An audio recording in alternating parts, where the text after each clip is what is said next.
Hello, everybody. Welcome back to Esoteric Atlanta. There she is. I was about to say, Larene ran off to get her earbuds. So I promise you, it's not just my imaginary friend. We're actually co doing this show together. How are you today, Larene? Can you hear me? Good. How are you? I'm so good. I was like, my computer's been acting up lately, and so I'm so excited about this show. But before we get into the Sam Bateman of it all, talking about my imaginary friend, have you guys seen? Do you watch Love on the Spectrum? No, I haven't seen that one.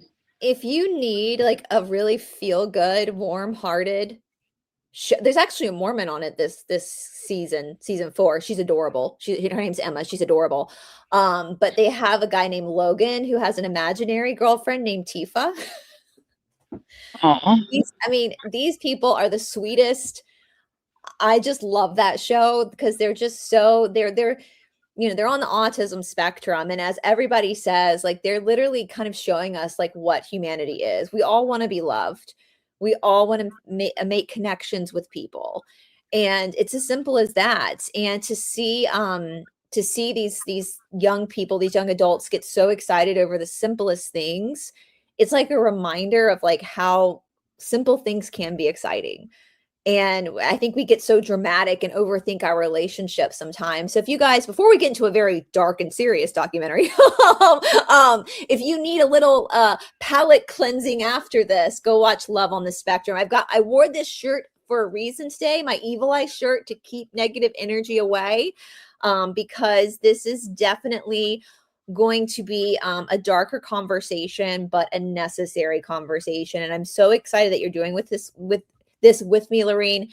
Now, just so you guys know that I'm gonna show you her channel in a minute. But you did not grow up FLDS, right? You grew up mainstream, correct? correct. Mainstream LDS is what they are known as, and they're the ones who build the big temples everywhere.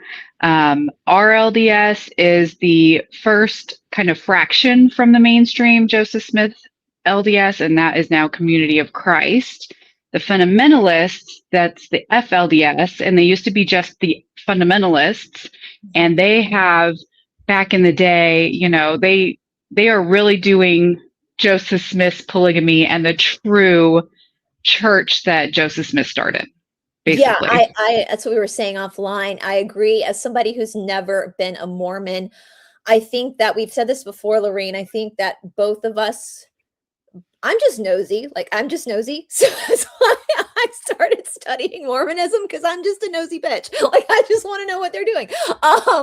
But I think that the benefit of having like an ex-Mormon, because you have like insider knowledge, you understand the emotions behind it, you understand how the manipulation happens, the nuance, the intricacy that happens within wards. Whereas someone like myself, who didn't even know who Joseph Smith was until I started studying Mormonism, I think for people like me and a lot of our audience, we can kind of look at it very black and white. And I've read the Book of Mormon, which is a very boring book, but also wildly entertaining at the same time. And violent. It's actually a pretty violent book, kind of like the Bible. Exactly. Which we're going to talk about, kind of the Old Testament stuff that you see, not just in like fundamentalist Christianity, which I have a huge problem with, but we also see that in a lot of the fundamentalist Mormonism as well, like this idea of going back to very Old Testament lifestyles. But I will definitely say, as somebody who has studied Mormonism and is not emotionally attached to it, has no family in it, seems like the fundamentalists are actually living Mormonism. Yep. And the mainstream Mormons will fight you on that and say that they're doing it right. But I did not learn most true Mormon history until way after I left the church. Yeah. And that seems very common for a lot of Mormons. There's an issue right now with actually Mormon Stories podcast, which is they've been around for about 20 years now. And I only found them just a few years ago. So it's going to backfire, I think, a little bit for the church, but they're suing them over the name Mormon, which is wild because Mormon the last prophet said it was a victory for Satan to use that name and that term toward the people. So you can't have it both ways. But now that we have a new prophet who is very legalistic and was on the Supreme Court, it's a whole new ballgame. I mean, it's wild. It's like it is just like watching a tennis match, isn't it? Back and forth, back and forth. Well, you guys, before we go any further, I just want to make sure that you guys make sure to subscribe to Larene. She's on the Sacred Secret Society. I've been catching up on your videos these last few days. You've just opened your channel, guys. It's in the title. It's also down in the description box. Make sure to subscribe. I would guess, and I don't know, maybe this is just my perspective as being a never Mormon. I think there's more never Mormons subscribe to ex-Mormon podcasts than ex-Mormons. Did that sentence make sense what I just said? Yes. Yeah. Like I used to watch Mormon Stories podcast all the time. And once I got to a certain point, I started watching other things. And then Shalise came on board with Cults to Consciousness, and her channel is amazing. She interviews everybody, and you can really see the nuance when you watch something like her channel and see the connections that all of these institutions have. It's an underlying theme between all of them. Yeah, you see, you can reflect on your own life by studying other people's lives. Yeah, Ron, I agree with you. I don't know if I can pull your okay, I'm not going to pull your comment up, Ron, because I can't, because you used the PDF file and we can't say that. But no, we don't believe in Baitman. We're actually going to tear him to shreds. We're going to talk about the we're not Mormons. So no. Technically, I'm still on the rolls. You have to go and get like notarized to come off of the rolls. So I'm considered, like, on paper, still Mormon. I grew up Presbyterian, so like I've never been. Do we look like we're fundamentalists? Like, look at what we're wearing. So showing my shoulders. This is not a pro Baitman show at all. This is not. But we are going to be talking about the bigger picture too. We're going to talk about the story, but also why it's still number one on Netflix, guys. It's called Trust Me. What is the full? The full is oh shoot, it signed me out. I had it pulled up. Trust Me, the False Prophet is what it's called, you guys. It is still number one on Netflix, I believe. It is. You know, they keep coming out with these Mormon. I mean, listen, like, we got to give the Mormons credit where credit is due. We're in a high season of Mormon crime. But really, since the beginning, it's been a lot of crime around this religion. I know that might be hard for practicing Mormons to hear, but as someone who's never been a Mormon, who's just studying it because I'm nosy and I just want to know things, there's a lot of crime. Starting with Joseph Smith. The fish stinks from the head down. It starts with Joseph Smith. But now with the invention of social media and the internet, I think these stories are just spreading faster than maybe they did, obviously, in the 19th century or early 20th century. And so this is a religion based off of blood atonement. Like, this is a violent religion. And so is its predecessor, mainstream Christianity, for the most part. I know the Christians aren't going to like to hear that either, but where you're looking at a very violent, lot of bloodshed. And so I kind of wanted to, so that's what we're going to be talking about, guys, is this new documentary on Netflix about Sam Baitman, who was part of the FLDS. And they do a good job of going into how he amassed power. But I thought it would be interesting, Larene, to kind of go way back to the beginning, because we're not talking about something that just happened out of nowhere. Like, this grooming, this setup, there had to be a lot of dominoes to fall into place for someone like Sam Baitman to be able to become as powerful as he did become. And I just love that a woman took him down, because I just, and a secular woman at that, right? Like an ex-mo at that, an ex-Mormon with her pink cowboy hat on. Like, I find that God has a sense of humor. So I think it's fabulous that all these women are the ones that are out there, like, actually record scratch. But I kind of wanted to go back to the very beginning, to Joseph Smith. And you guys know that I love history. and of course, we have a lot of questions. I have a lot of questions about our history. So we're just going to kind of go off what we know. In this time, especially for the people who do not live in the United States, I have a whole timeline of Joseph Smith to make sure I get the dates right. So he was born December 23rd of 1805. And this is very, very significant. Am I right? Was it 1805? Larene, Joseph Smith, 1805. Oh. Can you hear me? Or Oh, can you hear me? You just I was out getting there. a phone call. Sorry. Oh. Yes. It's the bishop. Can you hear me now?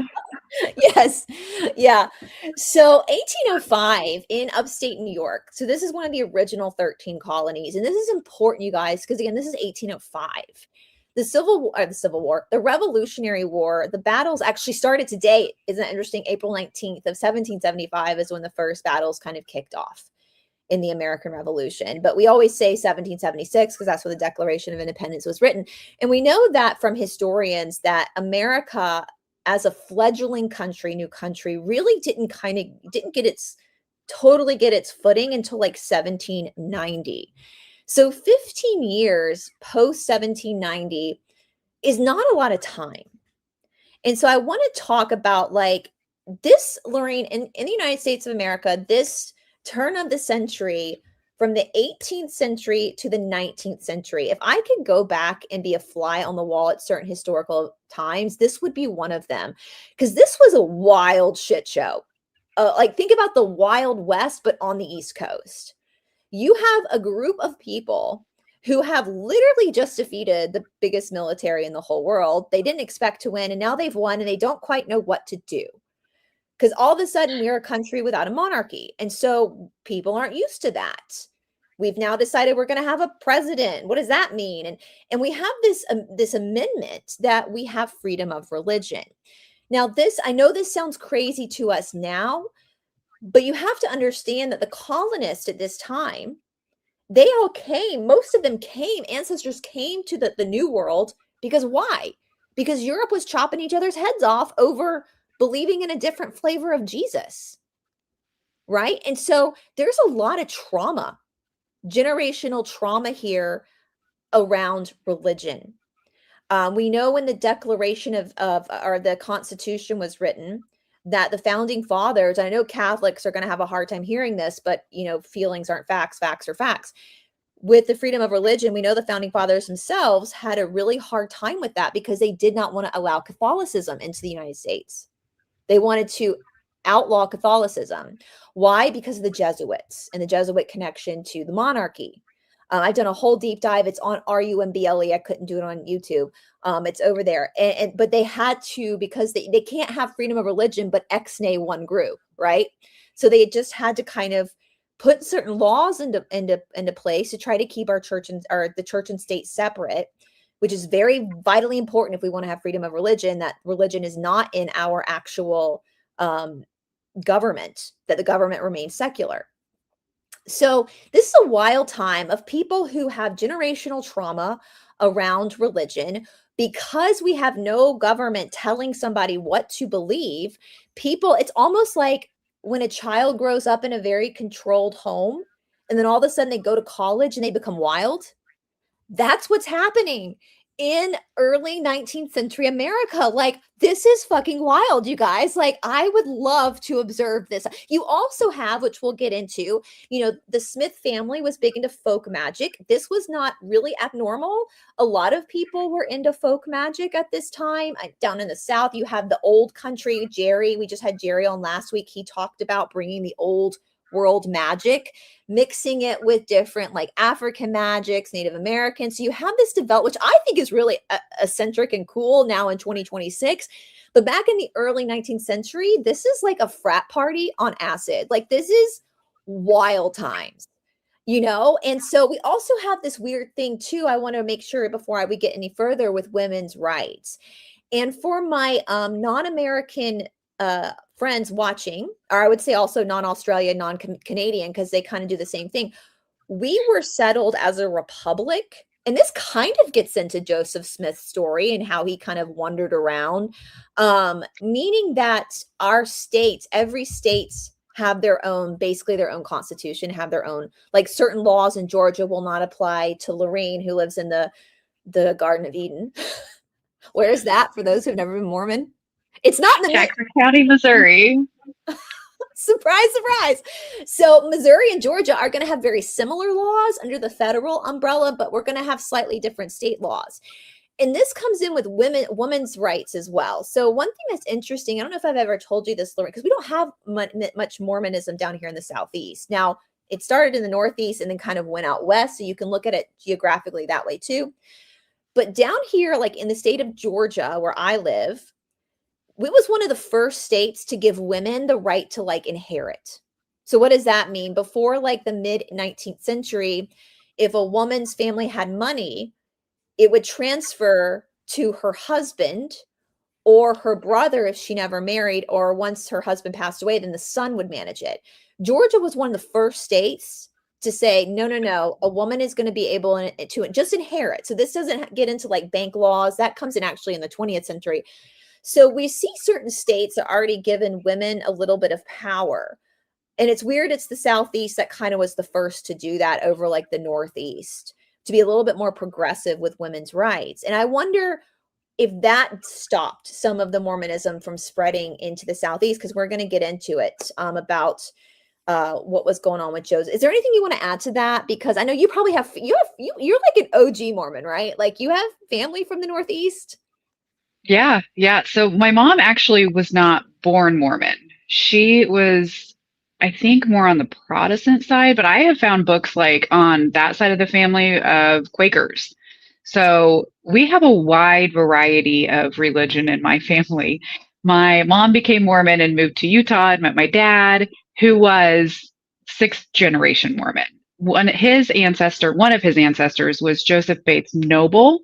It's like my great great great great grandpa, and he had multiple wives. He helped Joseph Smith start polygamy and actually marry him to some of his first wives. So it is generational, and that's what I just kept thinking what you were talking about. It's systemic and generational, and that trauma is passed down year after year, generation after generation, until people stand up and say, wait a minute, what's going on? What's going on Yeah. here?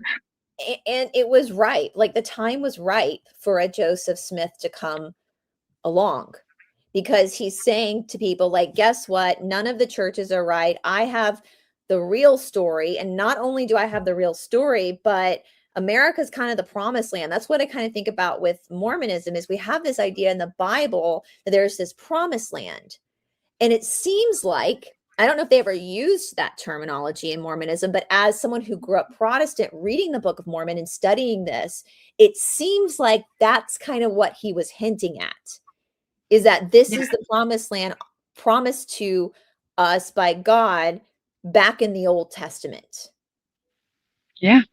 Yeah, just Jerusalem and Israel are a very big thing. I probably shouldn't say that. Sorry, Oh, you're are fine. a very big thing, like in Mormonism, because the Book of Mormon is a story that's supposed to happen in 600 BC, where the Nephi and we've got the Nephites and the Lamanites, and they're two different people. That the Lamanites got cursed with the dark skin, and the Nephites. I mean, like Nephi was actually a pretty like bad guy. Like he went in and he slayed Laban, and he's held up on the pedestal as the good guy. So it's very inverted. But yes, it's kind of like Utah became the promised land because Nauvoo didn't work, Missouri didn't work. They've got all of the issues and pushed out of those states, so they went all the way to Utah to build the land of Deseret, which is the beehive state, like hive mind. It is very occultic, we could say. It Very, dates very back. much. And we know Yes. Joseph Smith was a Freemason. We see, I mean, out of all the religions, I think Mormonism kind of takes the cake on like, and that's why it's so interesting, right? That's why it's so fascinating. There's a lot of secrets in Mormonism, like you were saying, like we don't have in the Protestant churches, we don't have like we just have the church. Like we don't have, there's no secret places to go. There's no, and I think about that too. Like I was watching one of your videos this morning about, using the sacred society kind of after the relief society and all these temple, then you have the temple, it all kind of meshes together in your title of your channel, like all these different aspects of the deeper layers of Mormonism.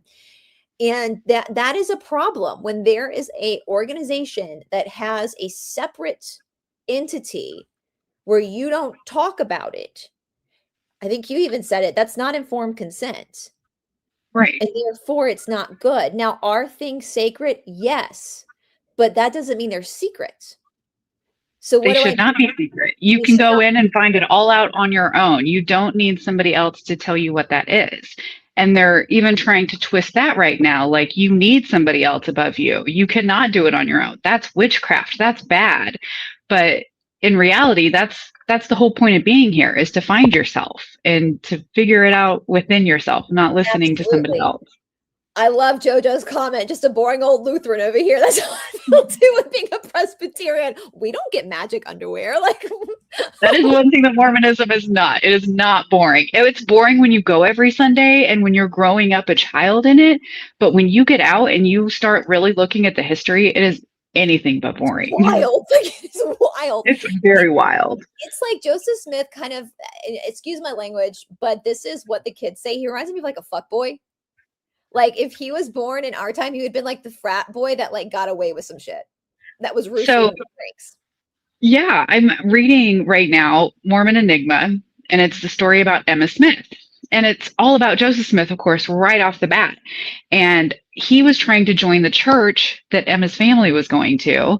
And his cousin was like, no, you can't do it. And I wrote it down because they told him he could not be a member unless he broke off his sins by repentance, made public confession, renounced his fraudulent and hypocritical practices, and gave some evidence that he intended to reform and conduct himself somewhat nearer like a Christian that he had done.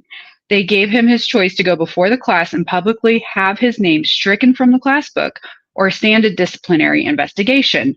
And he refused to do it because that's what his whole thing was. He had sigils on him and his whole family. Like, it dates back a long way to all sorts of different witchcrafts and all sorts of things before he came over on the Mayflower.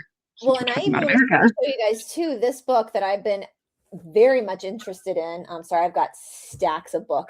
I've laughed that if something were to happen and we were just to all like die right now, and like 1,000 years ago, they're excavating, they're gonna look through my books and be like, who the fuck was this person? Because there's so many different books.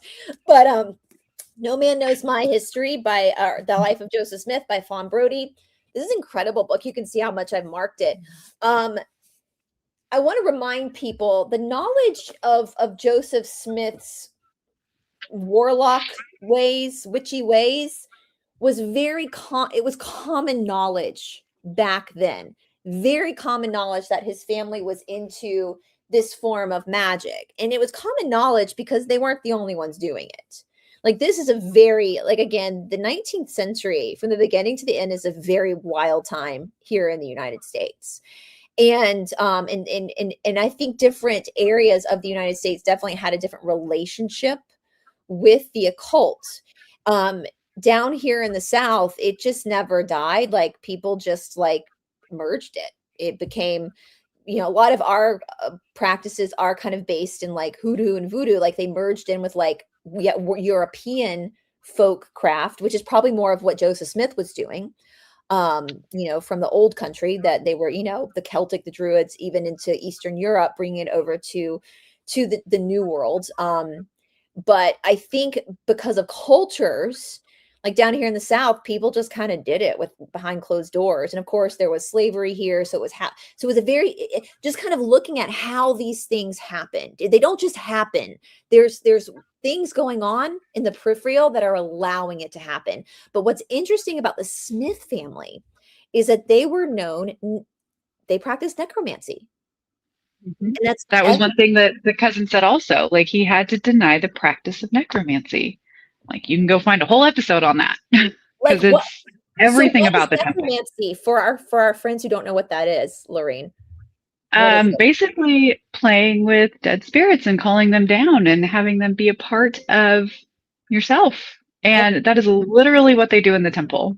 Literally, you get baptized for and on behalf of so and so who is dead. That is literally the terminology they used when they dunked me underwater to do it for somebody else. And that's why they love genealogy. You're supposed to go back into your family line and find names of people that you can baptize. Like, Yeah. I will, I don't want to call on my dead ancestors' spirits. Like, let them be wherever they are. And I will do my own thing and I will look into the genealogy just because it's so interesting. But we shouldn't be playing with their spirits. Like, No. that is demonic. It's And not this is okay. it's not okay. And this is why our ancestors in Europe used to cremate too. It was the Catholic Church that forced the burials because a lot of big time necromancers will actually take body parts. And we've covered this on my channel with missing famous body parts. And in No Man Knows My History, they were accused of like digging up dead people. And at one point in time, he got multiple times in the newspaper that they were saying he was digging up his brother. But he was putting in the newspaper that they were hearing rumors that it was happening, but it wasn't really happening. So he had to put in the newspaper that it wasn't happening. But that's exactly what they were doing. And he became actually obsessed with, there was a mummy that he ended up purchasing and papyri. And from there we have scripture called the Pearl of Great Price or the Book of Abraham, which is it's a whole nother story all on its own. It's wild. Like this is why if I had $1 billion, I would fund like a real movie on Joseph Smith, not a fluffy LSD. I was about to say LSD. LDS movie, but like the real like I would have historians that are not affiliated with the church like tell the real story, warts and all, of Joseph Smith, because that is what's fascinating. And through it all, if I had to pick between Joseph Smith and Brigham Young, I'm gonna pick Joseph Smith because Joseph Smith's a fuck boy. He's like a frat boy gone wild. Brigham Young, though, was horribly evil. Horribly It's kind evil. of like coming back to the whole Sam Bateman thing. Yeah. The follow up was not any better, and it was in fact 10 times worse. Well, they actually, when they get into that, they go, oh no, Alyssa Grenfeld was the one that went into how it progressively got worse, even from Warren's father down. And both, don't get me wrong, guys, both Joseph Smith and Brigham Young are evil. They're both bad dudes. But I'm not as afraid of Joseph Smith because he's kind of like a wild fuck boy. Like he's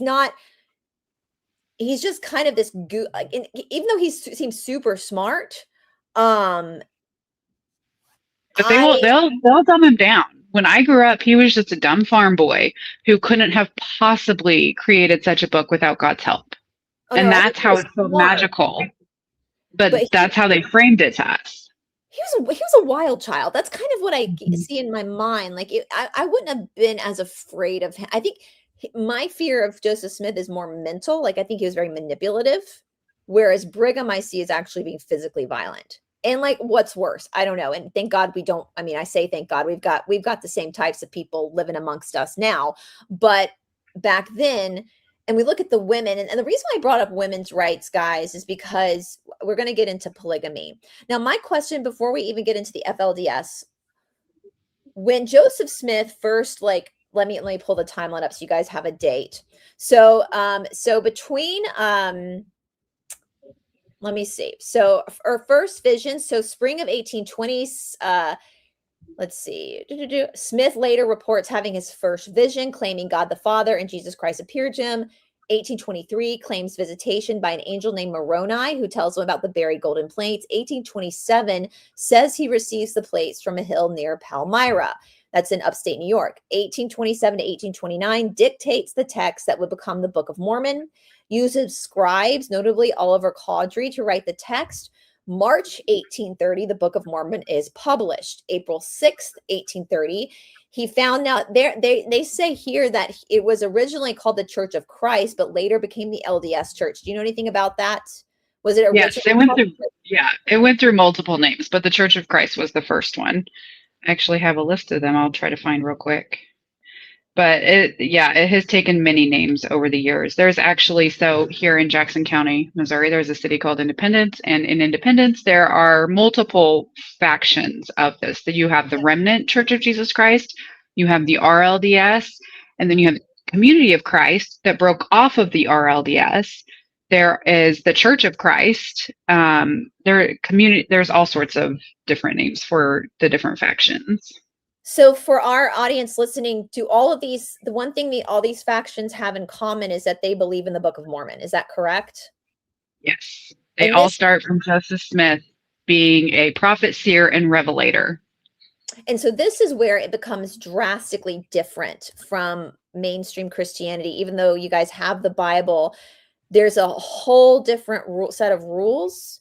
Like I was telling you, we were texting, and like, you know, we talk about like Joseph Duggar has been arrested again for allegedly essaying the Duggar family's back, and they're very fundy.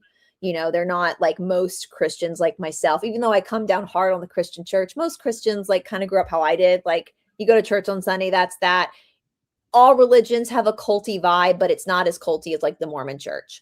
And I was raised to believe that the Old Testament was only really there for historical purposes, that we don't live by Old Testament rules because Jesus fulfilled the covenant. And so we don't have to, we can be sinners. We can, you know, we don't have to, but a lot of these fundamentalist groups go back to Old Testament ways. Now with Joseph Smith, where I know a lot of like people who are staunch Christians get mad with the Mormon teaching is that the Mormons say, but actually Jesus's sacrifice only covers a little bit. Like you have to also earn your place. Is that kind of correct in how they teach you? Which is not at all what they teach in mainstream Christianity. Yeah, you have to work really hard. I am a workaholic because of it, and sometimes work a little bit too much. But yes, it is very, very culty and very, I don't know the right word. Yeah, you're never good enough. In heaven, which is not what's taught in mainstream Christianity, is that your place is already in heaven, but by the grace of God go I through Jesus's blood, which is a whole different topic. You've been saved, and you try to be Christ-like, but you're never, just by knowing that is your salvation, which is it seems like a small thing, but if you look at it in theory and practice, it becomes a very big thing, and it becomes very easy to control people. Very easy you can see how they are able to control the people in the Mormon faith. And I want to make this very clear, and I think I speak for both of us, Larene, before we go further. When we're talking about these religions, guys, we are fully aware that 99.9% of the people in these religions are really good people. And that's why we do these shows. Really, is because they are good people. And we want to kind of put the life reft out there to be like, it's you can mess up. It's okay. like it's okay. It's the perfectionism that they really push really hard. And that's why you have so many plastic surgeons out there, because everybody is trying to be perfect and the best and up each other. And that is not God. God is not in the temple. No, and that's not beautiful. We're beautiful by our quirks. We're beautiful by our messiness. And, you know, and that's how wisdom is created. But that's, you know, we also have different beliefs, like we've talked a lot about in past episodes, that the mainstream Christian God, and this is where I agree with mainstream Christianity over Mormonism with this, the mainstream Christian God is not human, never was human. It's like, we call it a he, but I think that's just semantics. It's a consciousness. It's never been. No, they take that very literal. Women came from Adam's rib, and so the men should preside over the women. And even in their temple rituals, they say that the man will listen to God while the wife listens to the man. It is very hierarchical. And that's scary. I see that. And I know a lot of Mormons, like I have a belief, even through all of my breakdown of the missing books of the Bible. And of course, I spent a lot of time in India. I have a very strong relationship with God that I'm grateful. I've outside of any dog, like I just feel like God's there. Like I believe in God. But I can see a lot of Mormons that are ex-Mormons now don't have any religion. And I think that's fine. I think sometimes people need to go atheist in order to heal. And I think God understands that. Right? God doesn't need you to believe in God, right? Like God doesn't need that, like, you know, and we need to heal. But I would see too, how if you're raised to believe that God was a man at one point, then they're asking you to trust in man, really. And that's scary. That's a scary thing to ask somebody to do. Right? The men have the discernment. The men with the priesthood have the discernment, and they can tell when you're lying, and they can tell you what you need to do. They have patriarchal blessings where they tell you, you know, what you should do constantly. There was actually recently where they're trying to promote women out in the workforce a little bit more. And there was a picture of a man standing there telling his story that his wife is going to school to become a neurosurgeon, a pediatric neurosurgeon, which is great. He's going to sit on the sidelines, but it was a picture of him. Where was she at? Why was she not focused in the picture? At least them together. Like he's saying how he's sacrificing so she can go do her calling, which is great. I love that. But again, you're still minimizing the woman by not even putting a picture of her out there. Right. It's Well, wild. we see that with the Secret Lives of Mormon Wives, you know, with the TikTok. Guys, I know I love my reality TV. There's one character, a girl who is the breadwinner now, and you see her husband having a really hard time with that. The Jen and Zach Affleck, and that's that Mormonism peeping through. And even though there's patriarchal societies in a lot of cultures, that's why I brought up the whole thing about in Georgia in the mid 19th century, women gained the state right to inherit. So we're seeing women around this time as simultaneously Joseph Smith is creating this very patriarchal religion. We see women's rights being established elsewhere in the country, which is fascinating. Now, of course, they might not have known that because they're, no social media, but they had ways, they had newspapers, they had ways of knowing what was going on in certain parts of the world. And so back into the timeline, because I have a big question to you about plural marriage. I want to get your opinion. So let's go. So early church growth and conflict between 1830 and 1837. He moves followers to Kirkland, establishes a communal religious practice and leadership structure, it's interesting that so many Mormons are Republicans because Mormonism was really founded on communism. Yeah. Give everything to the church. And communal living, that's where communism comes from. So it's interesting to me. I find that very fascinating that, we see in Visions of Glory and all these secondary other writings that they talk about giving these tent cities and bringing supplies for everyone. And it's still got this kind of communistic undertone to it. And they'll use that in their favor for the hoarding of their money that they're doing right now. They have hundreds of billions of dollars in the stock market. They're hoarding it. And that is that communistic and that's that thinking tithing that you gave to the head umbrella. And hate to break it to you guys, like whether it's religion or not, communism's never worked. And it's always ended up with a lot of people unalived. And it's always ended up where the people at the tippy top are living their best lives while the rest of the people are suffering. So I would just consider thinking about that, Mormons, like thinking about that historically with that behavior. Absolute power corrupts absolutely. Now, so we have from 1831 to 1838 attempts to build Zion in Missouri, which is where you are. Violent conflicts arise between the Latter-day Saints and local residents. Smith is jailed multiple times. 1836, the completion of the Kirkland Temple. Now, to pause there for a second, just as we're building up to Sam Baitman, we hear a lot about how the Mormons are persecuted historically. Right. And I think even for us never Mormons, we always want to kind of cheer for the underdog. And a lot of the writing about this persecution definitely sets the Mormons as the underdog. And again, if you have ancestors that were at this time, this probably wasn't every single person going along with Joseph Smith. I understand that. But for a country that is now establishing a freedom of religion, what were the Mormons doing that made the residents so mad that they would kick a whole group of people out of their town? If you thought about that, Larene, do you know anything about that? Oh, yeah. There's a few things. Up in Nauvoo, he burnt down a printing press and was trying to create his own money. He didn't want to be governed over the government, even though he was trying to govern over everybody in the church. But then also, also there were a lot of issues with him trying to take teenage wives when polygamy started. And that caused a lot of issues. He was tarred and feathered. They almost castrated him. There were some very harsh punishments. He was put into jail just for being a disorderly person.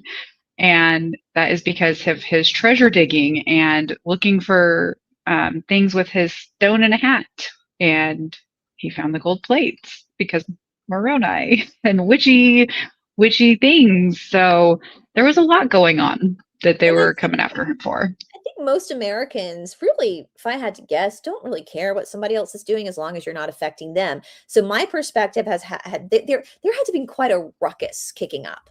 Now we're getting to the edge of polygamy here, and since you brought it up, I want to make this very clear too, because I see a lot of apologists that talk about, well, in that time things were different. No, they weren't. That is my mom's favorite phrase. That is a thought-stopping technique to get you to not think about it any further.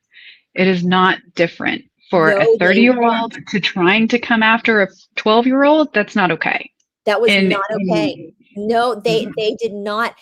What was it in the 19th century? The average age, I can't remember exactly, like a woman was 22, the man was 24. That was the average age for marriage in the 19th century. So it was young, but legal. And if we had like a 16-year-old marriage, she usually was marrying like a 17-year-old or 18-year-old. There wasn't a huge age gap. And if you've got a 14-year-old girl who's marrying a 36-year-old man in the 19th century, that was a problem. That was being a PDF file. And the people in the town, so for any people coming out of the Mormon fog, that was a problem. They were not legal. Yes, times were different in the sense that if a 16-year-old was to get married, it would have been a boy closer to her age. But that big of an age gap in that time period was a problem, just as it is now. And people back then had certain feelings about that, just as we do now. And people, we see it with the Epstein files now. These are not our children, thank God, but we're mad for the children that are being abused in the same way. And they try to reframe it to where it's a church thing, where you're just sealing together the families. And who wouldn't want to be sealed to the prophet? That's the whole pinnacle of it, because then you can get to the highest level of heaven for sure because you were with the prophet. You can see that cognitive dissonance even in Emma through the rest of her life, believing that her husband was a prophet. You know, I've heard some Mormon apologists say like, oh, well, he might say kind of along those lines. He might have been marrying these girls, but he wasn't doing anything with them, which we're going to get to Sam Bateman. This is leading up to Sam Bateman, guys. What, as Tamara says, what Santa sleigh are you riding in on? You really think you've lived all this time on the earth and you really think that he wasn't doing things to those young, pretty girls? They found him in the barn. Exactly. One of his closest friends called it a dirty, nasty affair, or scrape back then, which is affair. And I don't even call it an affair because she was so young. Mm-hmm. Right. He was, grooming her. Yeah, she was living in their house helping Emma and turned around and he started grooming them to be multiple wives. There were a lot of wives that were married behind Emma's back. She wasn't even the first one sealed to him. Some of these other girls were, and they were supposed to hide it from Emma and not tell her about it. And I can't imagine how she would feel with that, creating the whole Relief Society. She was going through all of it too and trying to create her own independence. And she was a very smart woman and he just drug her through the mud. I mean, she was like his biggest cheerleader. And that just shows, I know they didn't have something called narcissistic personality disorder back then. And I know we can't diagnose dead people, but I would say it's safe to say, and enough time has passed that we can look at his behaviors and say, this is definitely a malignant narcissist. Definitely. Absolutely.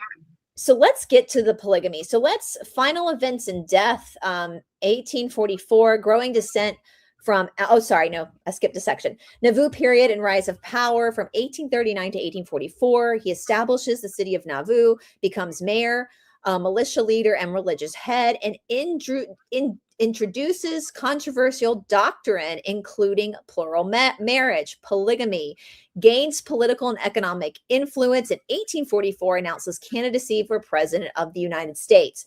Now, this is when I want to ask you about plural marriage. So for those who don't know, the whole plural marriage thing came later in the establishment of this religion, right? Yes. And it seems like old Joe, our little fuck boy here, our frat boy gone wrong, that he had too many kegs at the frat house, that he kind of like started from the beginning, was kind of making the rules up as he went. Anything, we see this a lot with cult leaders, like any vices they have become like a tenet of the religion. So he's obviously a philanderer. There's an addiction here. And he's a PDF file. So instead of admitting he has an issue, he makes it a part of the faith. And what that comes from Doctrine and Covenants. So do you want to tell people about Doctrine and Covenants and where that comes in for our friends who don't know anything about Mormonism?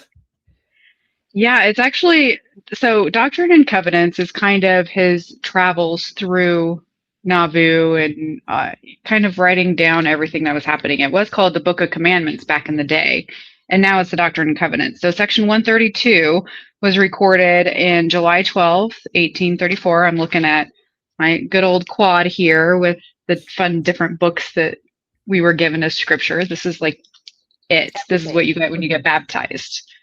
And he taught, I was trying to find the exact scripture where he told Emma that he needed to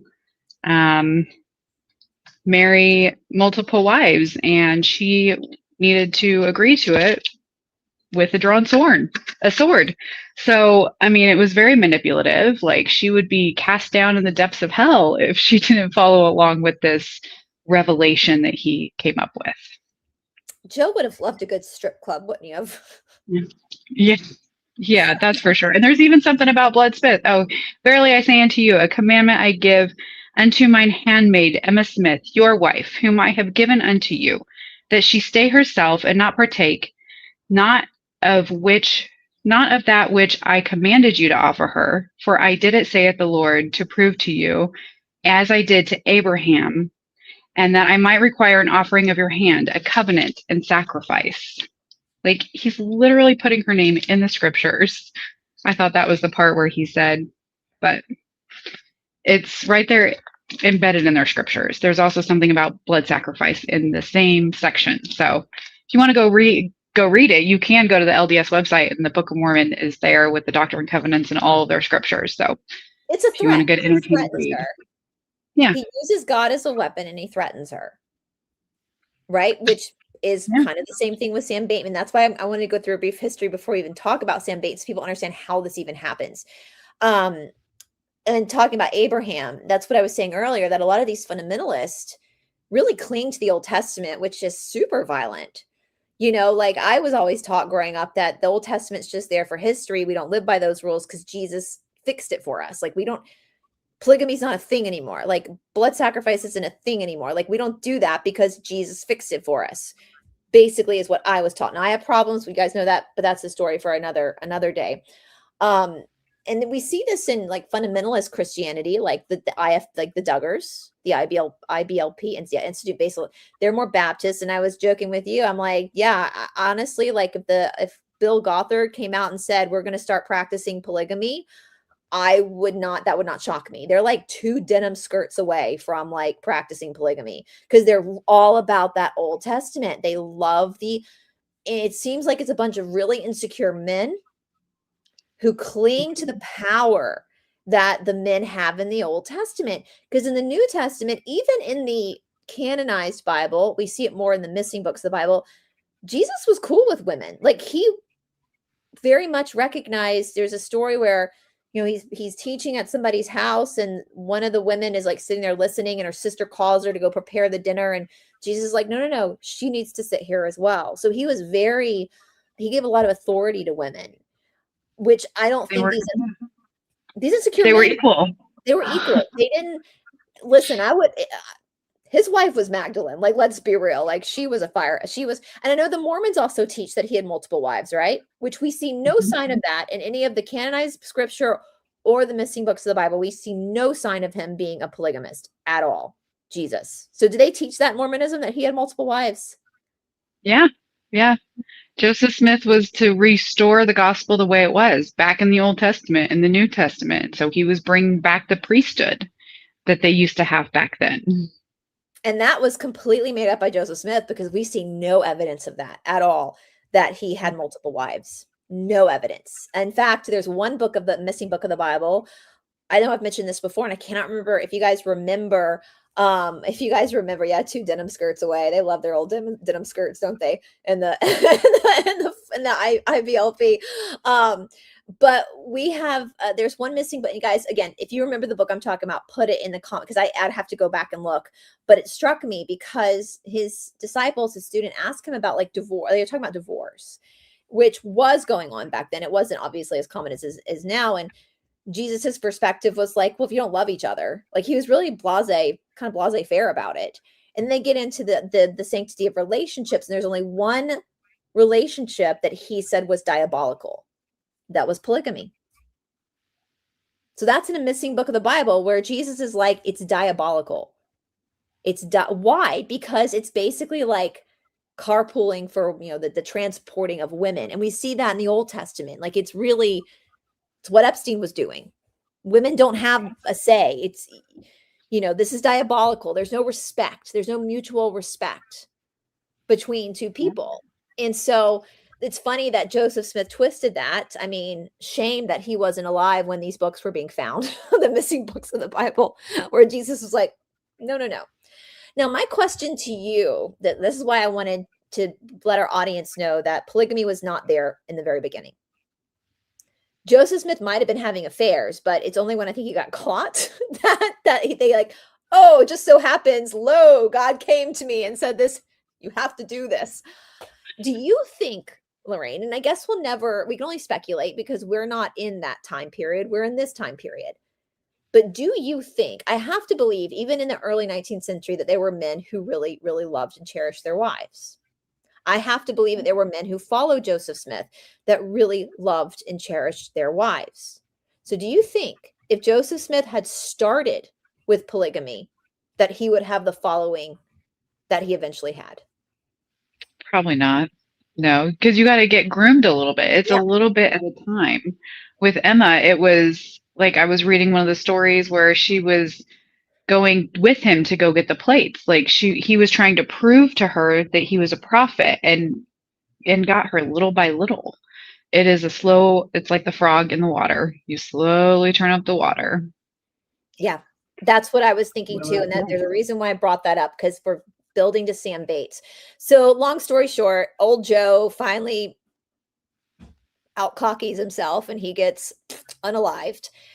I know there's a bit of an issue because Joe's son wants to take over and Brigham Young is like, no, I'm going to take over. And they stay and they do their stuff in Missouri. As Larene was saying, there's different breakoffs. And then the biggest group, the Brighamites, right? That's what they called them, the Brighamites, which was your group, your ancestors. Mainstream LDS, yep. Went out to Utah, which was not a part of the United States at that point. So early 1800s, wild time guys. The Louisiana Purchase came in the early 1800s, and it's not just Louisiana. It was part of all the way up the kind of the coast. We still had Utah over here. So we have this like state it's not a state there. It's their area that they're kind of creating as like a theocracy, right? Their own little Mormon theocracy. There's some scuffles. We got the Mormons Meadow Massacre, which we can do a whole show on that one day. We've got some stuff going on. They're really hyper vigilant in their establishment of their own little Mormon bubble. And then what happens? When did Utah become a state? When was that exactly? Do you know? I don't know exactly. I think it was closer to the mid 1800s. So they become a state, which is smart because now they have the sanction and the protection of the United States. But we have a problem now, and that problem is polygamy. Polygamy is illegal in the United States. Now, I know there was a lot of stuff, and I'm going to let you, if there's anything you want to say, because there was a lot of arrests. There were things going on leading up into like the turn of the century, into the 20th century, between the federal government and the state of Utah. Is there anything you want to add to that, Larene? I know you come from plural. Your ancestor had plural wives. Like, I mean, there's a lot that we could say about polygamy in general, but the fact that they were like, when I grew up, I was always taught that it wasn't that big of a deal. The only reason that anybody was in polygamy relationships was to help the women when the men went off to war and they needed somebody to help take care of them and the kids. It was framed as very, very innocent, and it wasn't anything that, it wasn't about sex. Why would it be about that? Of course it's not. Meanwhile, in Georgia, you got women inheriting their own money, taking whiskey shots and shooting better than the men. So like women are not that delicate, guys. There was a lot going on. I mean, there's a lot historically in the history of the United States, because it was illegal in the United States to be a polygamist.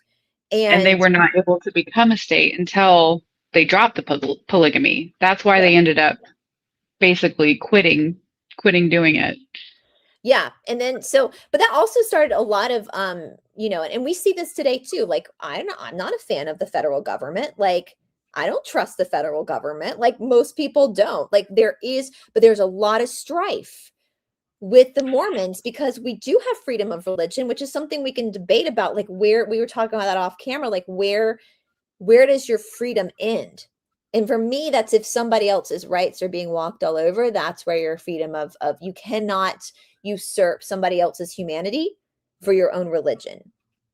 But that's very complicated. I think that's still a complicated issue in Utah because you have now today like spiritual wives. They're not legally married and you can't stop somebody from boinking other people, right? So the government can't come in and say you can only boink your wife, your legal wife. So there's a lot of weirdness, but we have this like disdain almost. We see it. And again, we have the disdain too, but I think it's hyper vigilant from these pockets of Mormons because of the history of the federal government coming in, raiding, going into the 20th century. But basically, I mean, it's kind of a comedy. The prophet at the time, I don't know who it was like, oh, guess what, you guys? You're never going to believe this.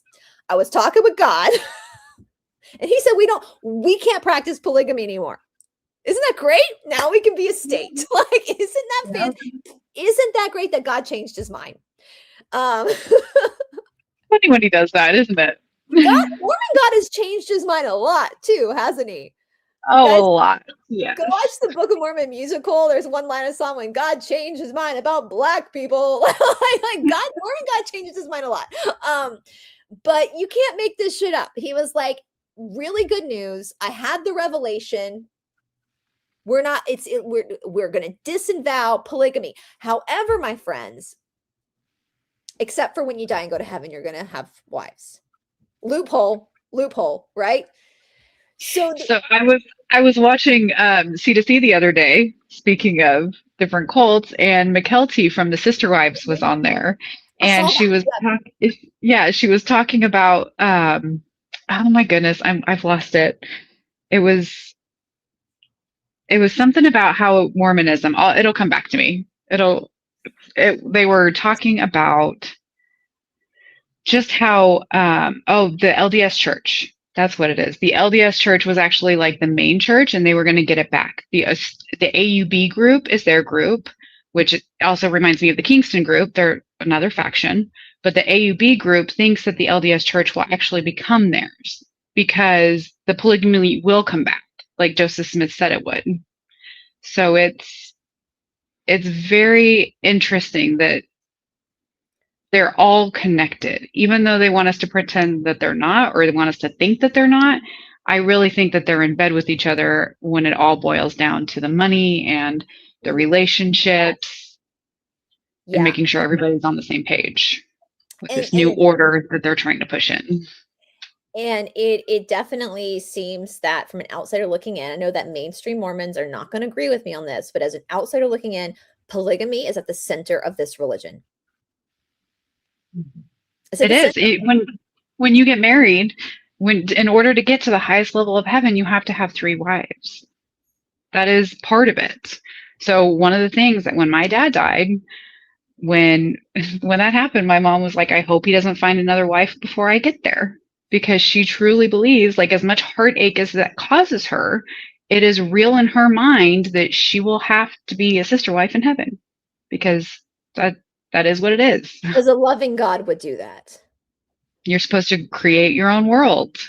become your own god. And to do that, you need lots of wives and lots of babies. That's a woman's job in the afterlife, is to just have lots of babies, create more worlds. I don't mean to sound mean, but listen, those guys, they show the polygamist, they're nothing to write home about. Like, if you're going to be a polygamist, I expect you to look really sexy. But these guys don't. So, And you they have know, lots of money. They're making the women work and do all the work. they have to form a cult to actually get laid. Like, that's basically what it seems like to me. I think Joseph Smith was pretty attractive. Bigger Brigham Young, not so much. If you hear howling, guys, Robbie sings for his dinner every night. So I promise that's not a demon. That's Robbie singing for his dinner right now. If you I guys love it. he performs. So we're kind of like, and from what I understand, at the time when basically Utah agreed that they would outlaw polygamy, basically is what happened. We have a lot of secret people practicing polygamy in secrecy, where they're taking spiritual wives. Again, the government can't tell you who to boink. You know, you have the one you're married to, which is usually the first wife, and you have all these other, and they know about each other. And then you have this great schism that almost happened where the FLDS, which is the fundamentalists, so that's the group that dresses like in the dresses, like the prairie dresses, they look like they're from a different time. Whereas the AUB and the Kingston clan dress like you and me. They're very modern in that aspect. But They had the same mindset of be in the world, not of the world. So, whereas the yeah. FLDS removes himself almost completely. And they went down, and this wasn't actually that long ago historically that they broke away. And it's quite clever what they did, especially for our international audience, because they settled in a place they call Short Creek, which is on the border of Arizona and Utah. So it technically is in two separate states. Now, why is that clever? Because you got two separate states, you got two different jurisdictions. And so it's harder. It's harder to arrest people. It's harder to figure out crimes because you're sharing this community. And I'm gonna actually pull up. Is there anything you want to say about that? I'm gonna pull up some pictures of Short Well, Creek. they said that in the documentary that there were 8 cops, I believe, on this task force just for like this kind of city. So they didn't have enough police help because it was in the 2 different states. So it's definitely just a way to hide and maneuver things. Like there is a big faction right now, the El Paso faction of Mormonism, that a lot of people just have no idea about. And it's related to a very popular man from Utah who was trying to become president. And that can tell you who it is if you remember that. Yeah. But his family is involved, and it's in Mexico, and they travel up through Arizona to Utah and back and forth. So it's a very heavy crime area, which is part of the reason that it made me so mad. Like the cop, when we first saw him in the documentary, because he just kind of rubbed me the wrong way, and I don't know what it is, but he just he said something about it. He didn't want to hurt his tender heart by watching too much. And it's that's your job. That's your job. What you're supposed to do. That pissed me off. To help protect the kids. Yeah. So that's kind of where, so we have the more, everybody knows Warren Jeffs, right? Let us know if you don't know who Warren Jeffs is, but do you want to give our audience kind of who is Warren Jeffs? He that's kind of where we start off, right? Because he's in prison now, where he should be. Right. So he was the prophet of the FLDS, because they still have a prophet, like the mainstream church has a prophet. They too have a prophet. And he became the prophet. I'm trying to remember the dates. His dad was Rulon, and his dad started kind of declining, and his mom really pushed Warren into the spotlight and to be with him all the time so that he could take over. I believe it was in the early 2000s that he took over. I'm not 100% sure on that, but yeah, that's what I'm looking. It was prior to his father's passing in 2002. Jeffs held the position of counselor to the church. He became Rulon Jeff's successor with his official title in the FLDS church, becoming president, prophet, seer, and revelator, as well as the president of the priesthood. So that's when he kind of took over. Now, what's interesting is that he predicted the end of time, because this is the Latter-day Saints. It's a doomsday religion, it's Latter Day, like literally says in the title, that the world was going to end in at the Olympics in Utah, the Winter Olympics, and it didn't, of course. But people tend to double down in cults. It's weird. It's this weird thing humans do. It's not just in Mormonism. It's like in all cults, they tend to like double down. So he ends up, when did he get arrested? What was the date that he got arrested? Do you remember when that I don't happened? know. I believe it was in the early 2000s also. I want to say it was 2002. To August, Six? he was arrested on August 28, 2006, around 9 p.m. He became like America's most wanted, at some point, one of America's most wanted, because he was opening up he was basically doing child marriages. And this is important because they talk about this in the documentary. He had pictures with his child bride, and that's what got him arrested. So he gets arrested, he gets thrown in prison, which of course makes an incredible martyr. So people double down. They believe he's still the prophet.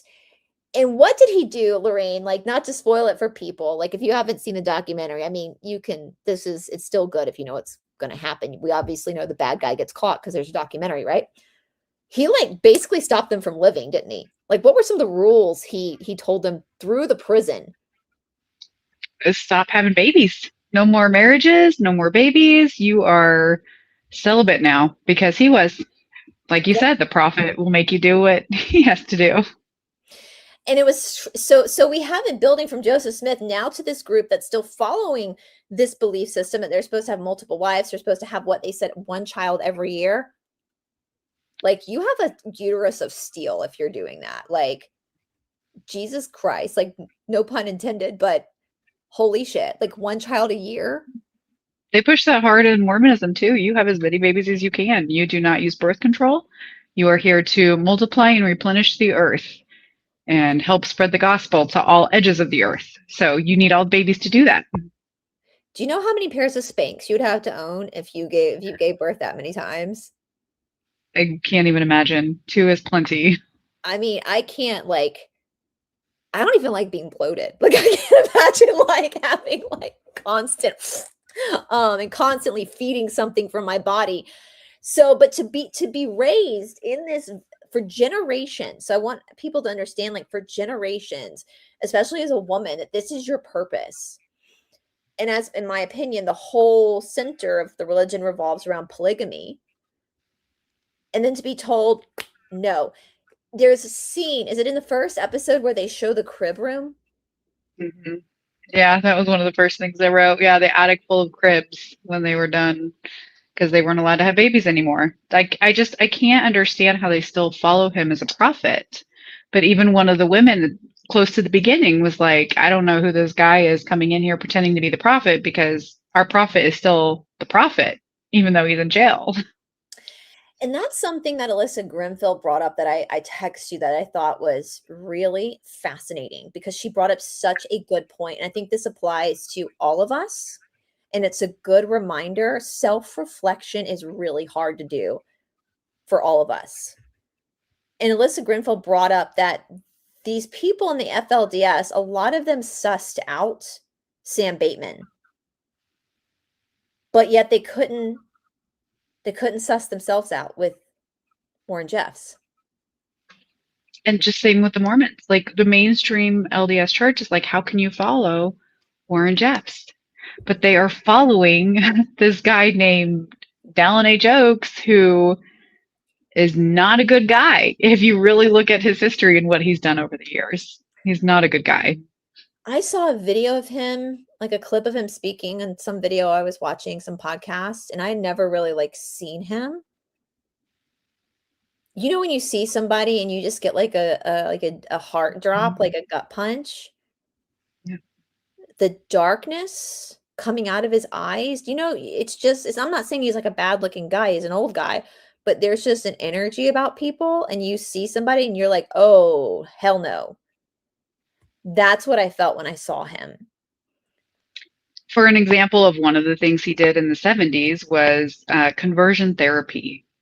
And that is not a good therapy. Yeah. If you don't know what that is, please go look it up and go educate yourself, because he was the president of BYU at the time when that was a very big practice at BYU.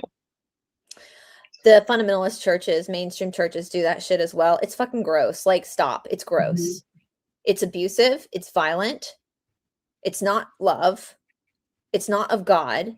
And that's one thing that a lot of religions do that drive me crazy is use God as a weapon. Like, don't threaten people with God. Don't be like, God's going to do this. How do you fucking know? Why are You're all these men so worried about what everybody else is doing? Can't we right. just all focus on ourselves? Own Do some backyard. Own yeah. backyard. Like it's like I'm a nosy bitch. Like I will research the shit out of somebody, but I'm also pretty laid back. Like I don't really care what you do as long as you don't hurt me. Like do you or hurt anybody else? Like if you want to run around naked in your backyard worshiping fairies, sounds like a good time. Like you do you, boo. I don't want to see it, but you do you. Like Even the same with Mormonism. If you have informed consent before you go to the temple and you know that you are about to go practice some necromancy and you want to do that, go do you. But you should not be forcing people to do that and tell them that that's the only way into heaven by doing this. And again, that comes back to Sam Bateman and telling these women that they have to marry him in order to get to heaven. It's the same thing yeah, Joseph Smith was doing back in 200 years ago almost. We're same. just cycling. And I'm going to compare. I know I've compared this before. Like you can be a part of a practice or a faith that has sacred parts to it, but it doesn't mean that they're secret. And I always reference the Yoga Sutras with this. So if you go on Amazon right now and order a copy of the Yoga Sutras, you're going to get the full book. It's 4 padas. You're going to get it all. But you only study like the first 2 are the most popular and the most widely taught. And you study those for like 10 years before a teacher will even teach you the 3rd and 4th pada, mainly because the 3rd and 4th pada deal a lot with consciousness. And they want you to be really in your body to actually fully understand what they're talking about. But it's not hidden. It's not hit. It's there. You can read it if you want. Like it's there.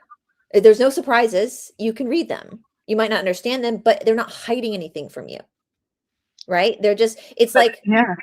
Yeah. it's like with math. You don't in kindergarten, you don't take calculus. You learn 1 + 1 = 2. But calculus is ahead. Like so just for people getting into organizations, like things can be sacred without being secret.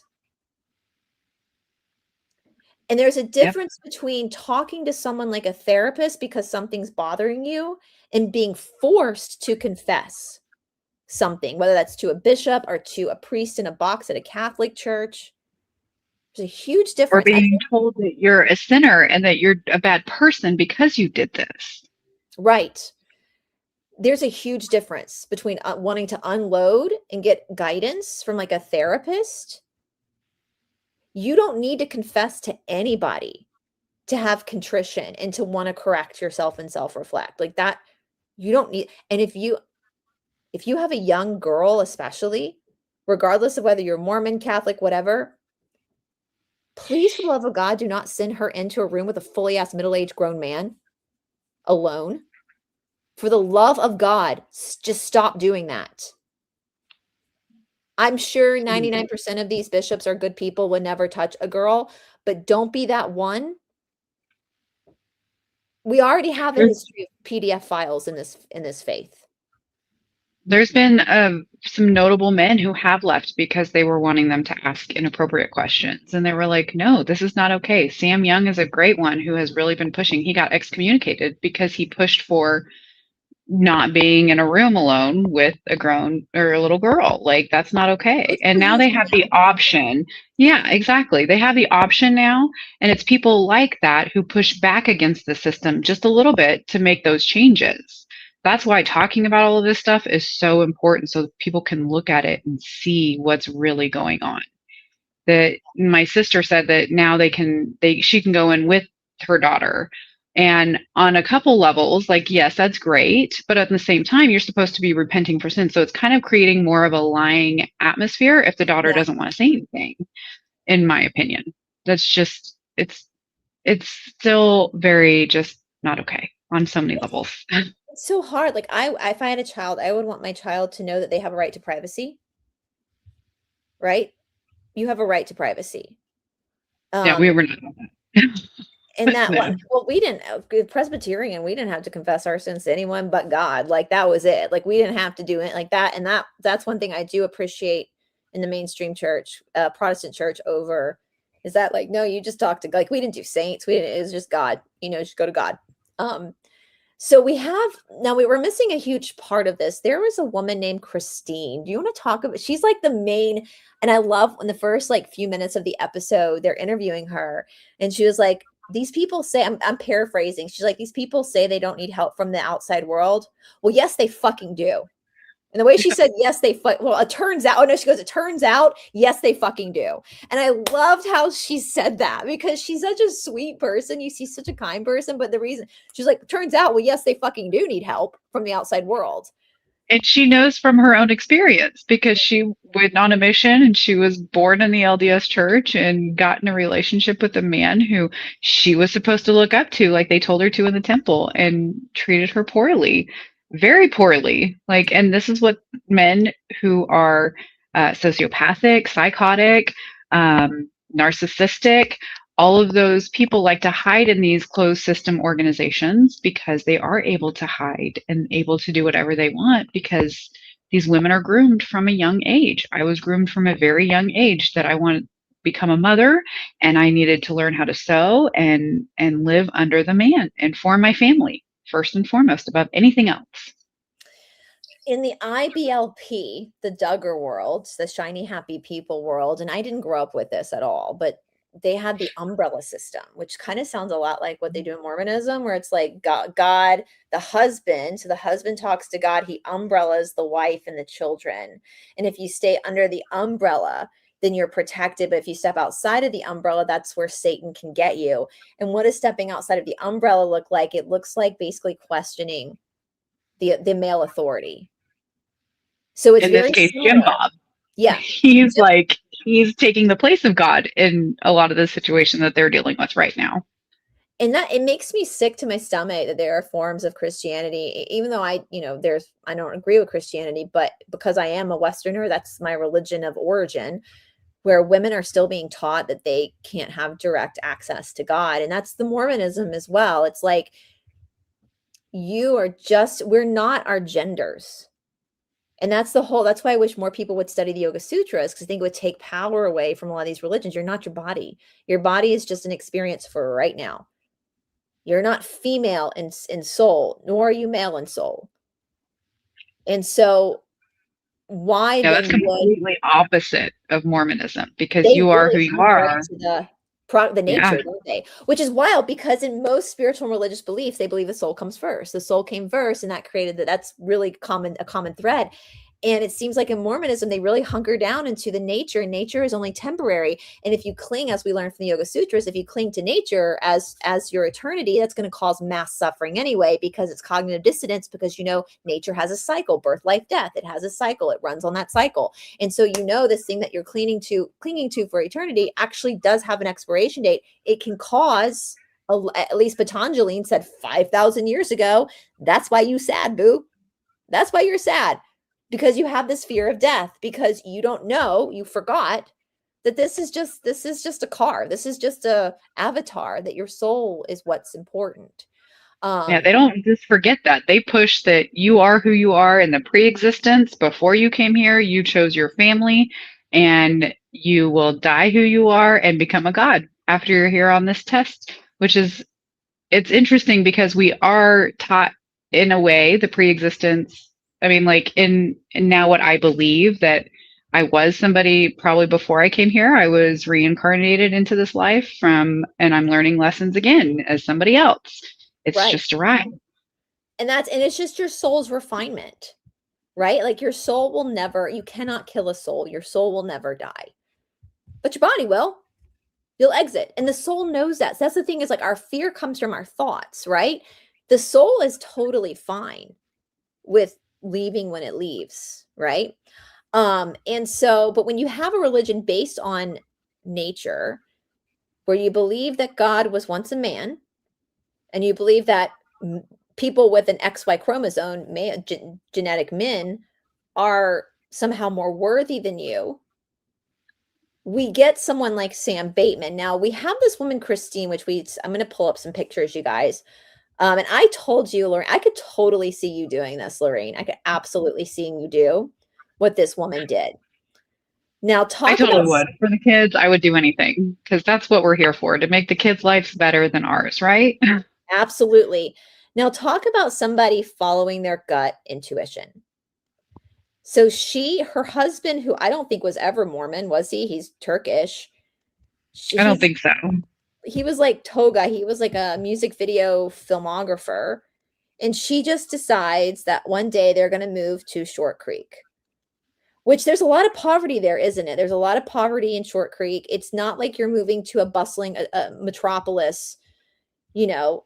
And there she is. She's very modern and she kind of moves in and just tries. It seems like she has a degree in like psychology, I think. Is that what it is? And she understands cult mindset. And so she wants to kind of befriend the FLDS. This is right on what the heels of Warren Jeff's arrest.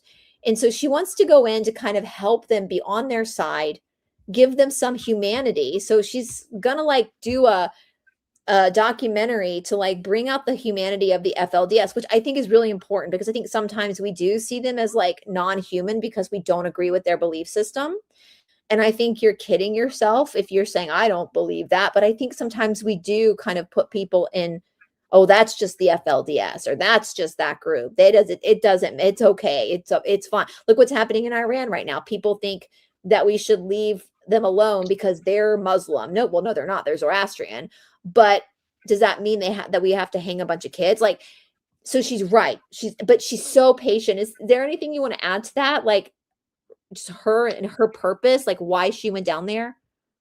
I think she's amazing. I really look up to this woman because she just said, you know what, well, I've been here, I'm going to go help these women. And so she helped the women create a store where people, a bed and breakfast, maybe even. I don't remember exactly. I know you said you watched it. I watched it like 2 times. I find that with documentaries, sometimes you have to watch it more than once to get everything Mhm. down. I'll probably watch it again. Right.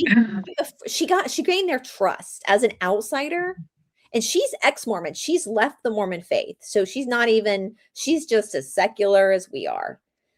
So that speaks to me highly of her character for these women in the FLDS to trust her and for her to really try to help them with their poverty and give them means of commerce, you know?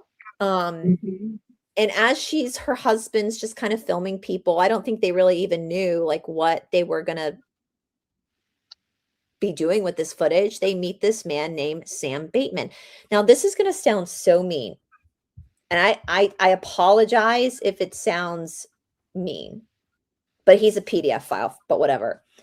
Did it appear to you, Larene, that he has some mental delays? Yep. I definitely was looking at him like that a little bit. Yes. And I'm not I saying mean, for him to be so obsessed with himself and want to be recorded all the time like he was, like there has to be something wrong there, right? That he it's wanted his crimes on camera, and that is psychopathic.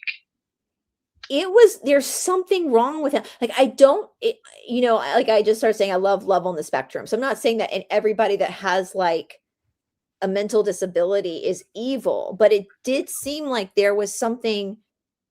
Maybe it's just a very low IQ. Sometimes I think people who have very low IQs can live in like a delusional world where they're not able to critically think about every one of their actions. I don't know. Maybe it's inbreeding because we know that these groups sometimes struggle. I know the Kingston clan really struggles with that, and that can cause problems. But he like just kind of shows up one day, and they say that he wasn't a big deal. Like he wasn't like like big guy, like a cool guy or whatever in the FLDS.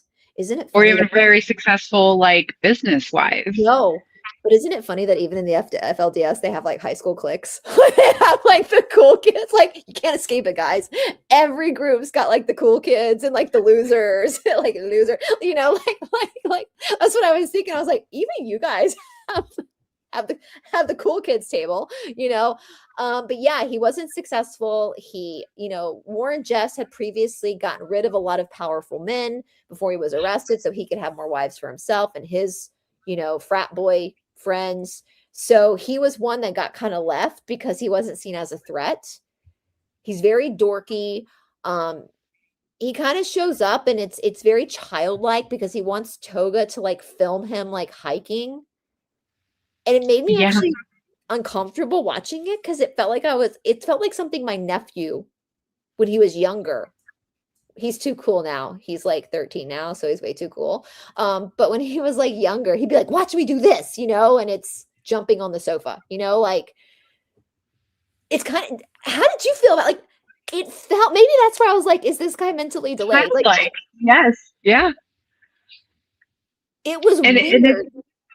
right. And I have a little bit of sympathy for him because I'm sure it's the systemic and the generational from where he came from. He was probably not given the best education and suppressed in ways that he shouldn't have been suppressed. So it came out in a very disgusting way in the long run. But yes, there is definitely something off. It's almost like he was so made fun of that he was trying to prove himself to these women that he was forcing them to be his wives anyway. It did seem like there was like a trauma response there, like his behavior was result of maybe him trying to prove a point. Like, was it the Napoleon complex that they say? I mean, I don't know how big or small he is, but but Yeah, kind he of pulled in those other two guys who were successful and had a successful business. And part of that was probably, I mean, who knows? Maybe they were two of the people that made fun of him. Maybe that's why he put them through what he did. and that gets into, again, we talked about how Warren Jeffs had to like ex-nade boinking, basically, for lack of a better word. Like, you can't have marital relationships with any of your wives. Like, I'm sorry, what's the point of having 10 girls and you can't do anything? Like, so, and this one journalist they interviewed had, humans are going to human. Like, humans are going to human. That's not going to last, right? Before somebody strays. So Sam Bateman kind of comes back with like this, he got divorced even, right? He had an original wife that like left him, which I think in the FLDS, that's probably pretty rare to have that happen. So instead of him coming back with like a scarlet letter on his, he came back with like a wagon, like a truck bed full of these young wives and babies. So And they Sam weren't Bateman, supposed to be having babies. The cribs he's were been all in boinking. the attic. Yep. Yeah. He's been boinking. And this other guy, Moroni, his wife becomes an informant as well, one of his wives. They also were having kids. So I think they were kind of like breaking the rules, and they were having this like come to Jesus, no pun intended, come to Joseph Smith, because they felt like they were not obeying God by having more children. So they were in a very cognitive dissonance place. So he started following. If Warren Jeffs had not outlawed marriages, I don't think Sam Bateman would have been able to do what he did. Because humans are going to human. And I could see that. when you're that religious and you're that groomed to believe something, and here's somebody validating, when you feel guilty about it, they're naturally going to. So basically Sam's like, herald, hear ye, I'm now the prophet. Now what's wild, this is why sometimes it's good to have TV.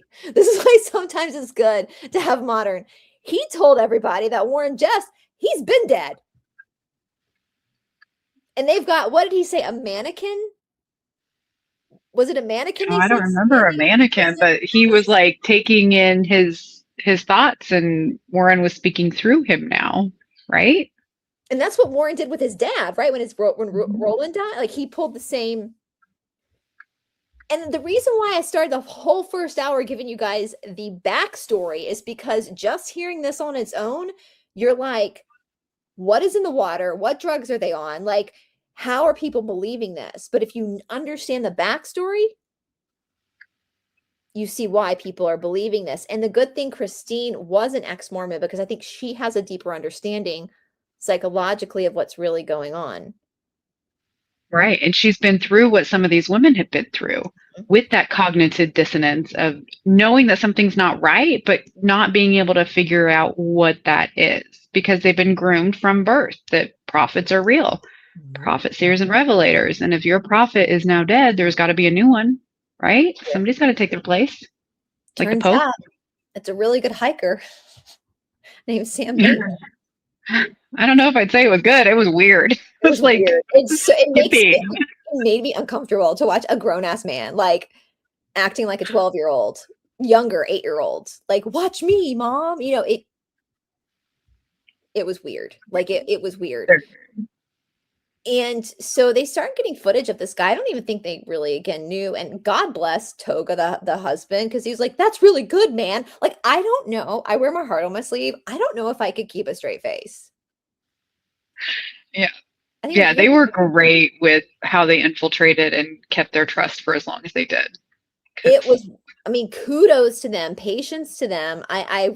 Their relationship I respect so much. They really seem to trust each other. Her husband and her new husband, not the prophet that she, new guy that she's married to, and the fact that he has trust in her. They're just going to move to this podunk town in the middle of the desert, poverty-stricken town. We don't know why. We just feel like we need to be there. So they start filming Sam. They're noticing like these young women, but at this point, they're all over the age of 18. So even if they're like 19 and he's like 40, it's still not illegal. But they're kind of keeping it's kind of like they kind of know in their stomach. They're kind of keeping their eye on them. And then they get invited to dinner and they notice like little girls who are 10. They ask them and how old are you?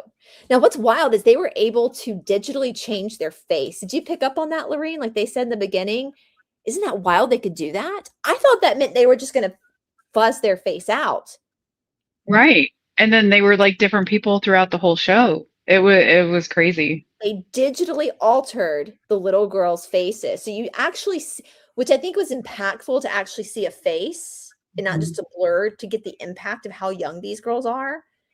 Yeah. And I'm not a fan of AI, but that I think was used properly because it gave a bigger impact to actually see, even though that's not their face. So they're at their house and these girls they're wearing like wedding bands. And Sam kind of gets around it by saying, well, I'm married to their mom or their mom's here, but they're wearing these like wedding bands. And so obviously alarm bells are going off. They know something is wrong. Do you want to pick it up from there when they get in the car with him, when they go for a ride with him? Oh God, that was so hard. So I actually wrote down that date. It was November 10th of 21, where he got Tolga and Christine to go in the car with him so that they could have a conversation. And Tolga wasn't recording. So Christine reached down into her purse and picked up her phone and started recording. Thank God she did that and started recording because he started telling them everything that was, well, not everything, but basically that he was suffering, and he you can't imagine how much pain he had to go through. This Sam guy, how much pain he had to go through to allow somebody else to take the most precious thing in my entire life, my girl's virtue, basically giving his girls to these other two men who were and basically taking their, like, they were swapping kids basically. Swinging, but with children.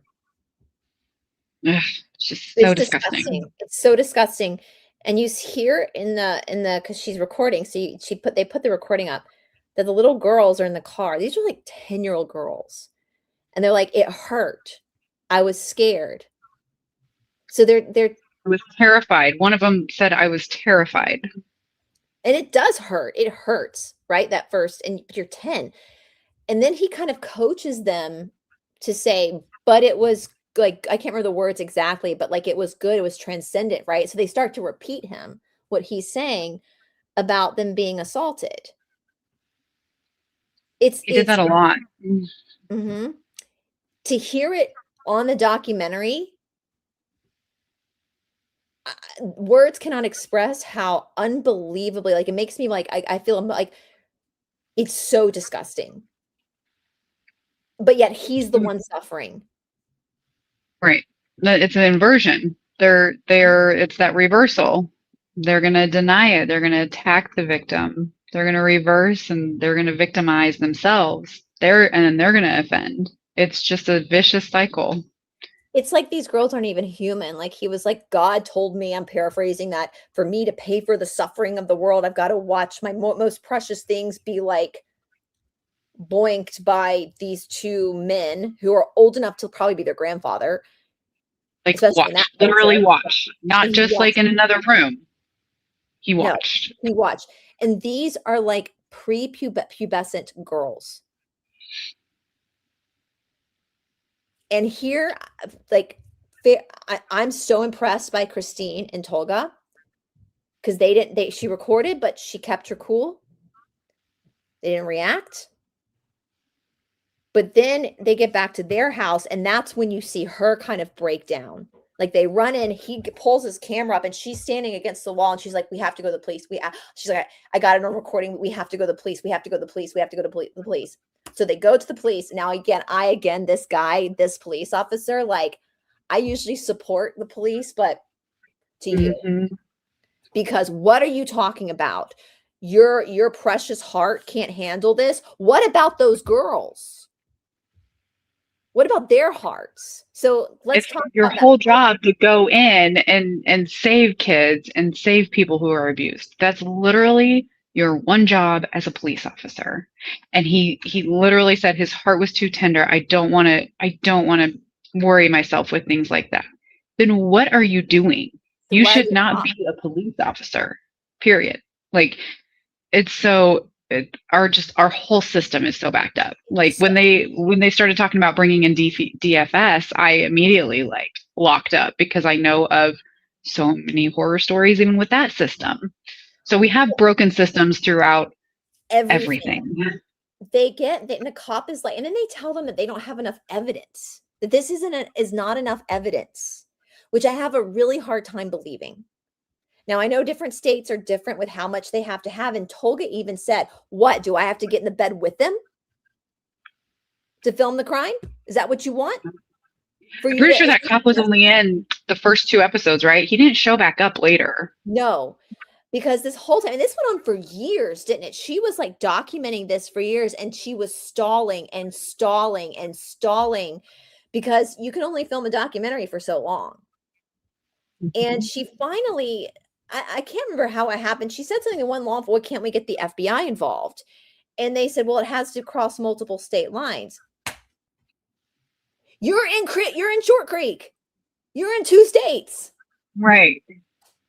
And which is why I think that whole police department, that is shady in itself. Those 8 cops that are over this one little area because it's 2 different states. It's like there's something going on there that I think we need to look at further. Absolutely. And that's what I think we said offline. Like, I started by saying that Utah started as a theocracy. Utah started as a theocracy before it became a part of the United States. And it's still acting as one, in my opinion, to this day. And most people think Mormonism, they think Utah. You don't think about how it stretches through that whole part of the United States. If you go look at a map, you've got Idaho, where we have BYU, Idaho, which used to be Rick's. Now it's BYU-I. Daybell did her crime. Right? Then you've got Utah, and then you've got New Mexico with a little bit going on there, and you have Arizona. Arizona is a very, very heavy populated Mormonism area also. So you have all the different factions. So it's like they do kind of have to work with these different factions because freedom of religion. Right. And that goes back to, if you are I think polygamy is gross.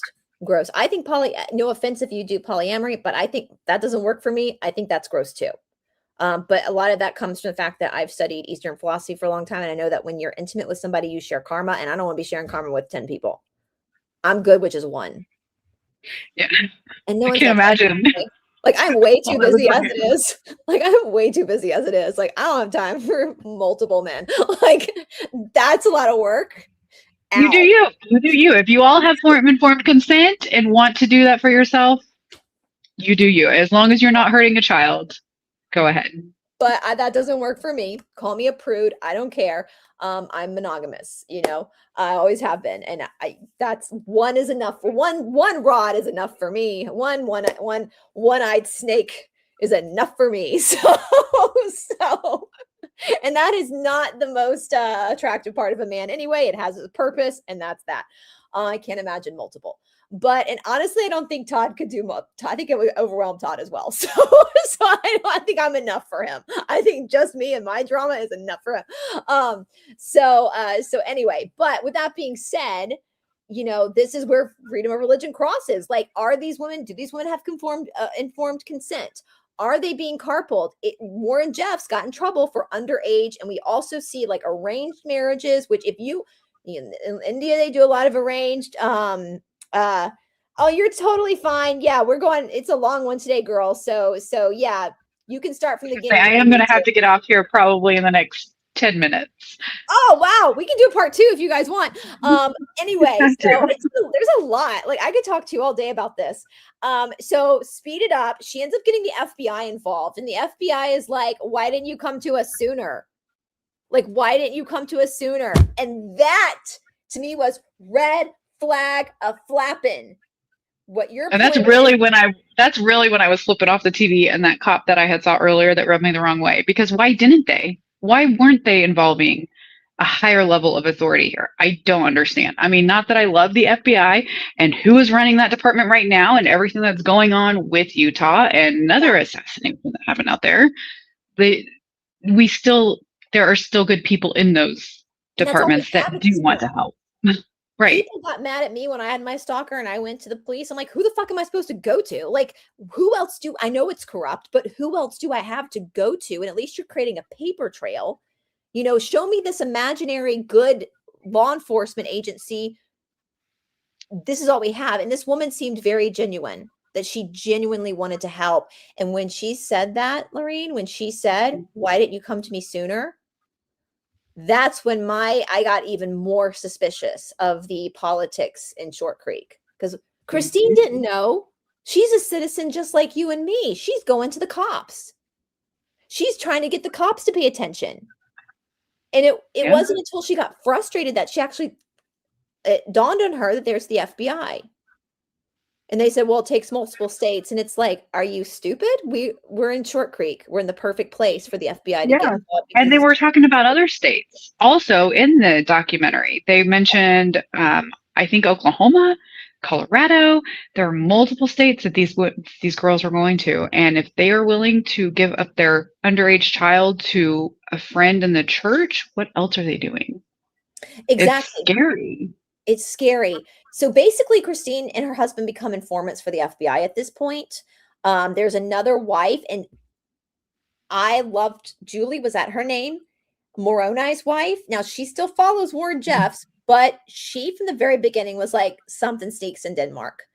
And she started hanging around like Christine's house. Like, Christine kind of felt like she wanted to talk about sussing somebody out and being like, I feel like I can talk to this person, and be like, something's not right. So Julie then becomes an informant for the FBI. She's able to give them all of the people's like paperwork, birth certificates. Is there anything I'm leaving out?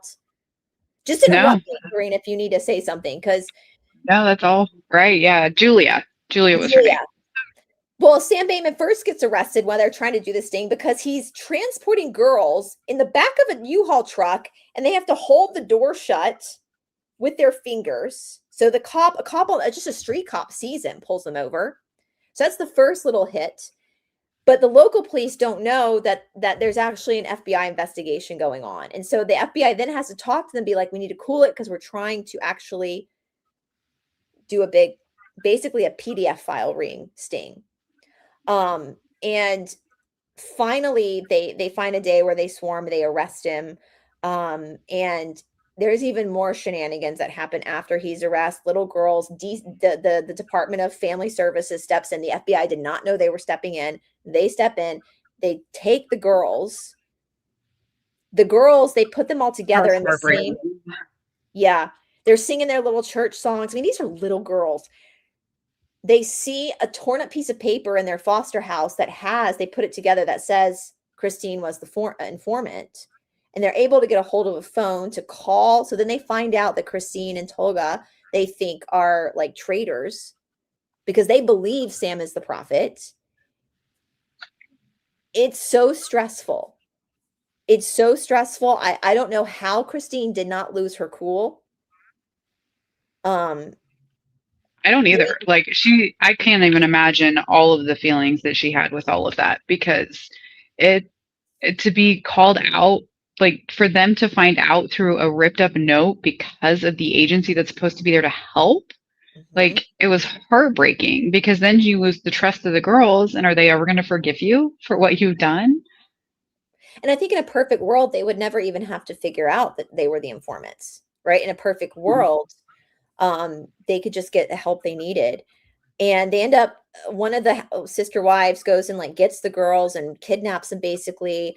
There's a girl named Naomi who's like one of the main wives, and she ends up like getting popped. She spends some time in prison. A few of them do like a year in jail. Naomi ends up, she's in the documentary. She's the most gung ho for Sam, but she ends up like completely snapping out of it. I love her. Like she immediately, like when she woke up, didn't she?